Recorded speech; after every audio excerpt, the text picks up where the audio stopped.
Sir எதிரிகள் துரோகிகளுடைய வாதம் எந்த இடத்துல அதிமுக தாக்கத்தை ஏற்படுத்தாதுன்னு சொல்லியிருக்காரு சார்.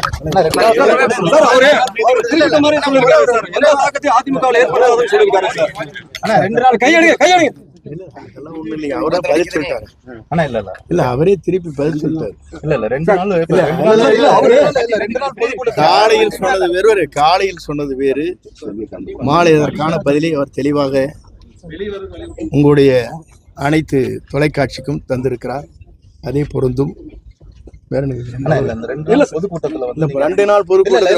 நேற்றைய பொதுக்கூட்டத்தில் பேசுகிற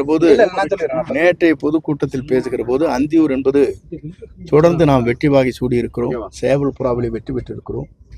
ஆனால் இந்த முறை தோற்பதற்கு சிலவர் இந்த இயக்கத்திற்கு ஒரு துரோகத்தை செய்திருக்கிறார்கள். அதை நாம் கவனமாக எடுத்துச் செல்ல வேண்டும் என்று சொல்லியிருக்கிறேன். அந்தியூர் மட்டும்தான் பொருந்தும். இந்த 2 நாள் பொதுக்கூட்டத்தில் உங்களோட பேச்சு கவனிக்கிறப்ப என்னன்னா, ஒரு இடத்துல கூட EPS பேரை பயன்படுத்தவே இல்லை. கழக பொதுச் செயலாளர் எதிர்க்கட்சி தலைவர் என்று அழுத்தமாக சொல்லியிருக்கிறார்.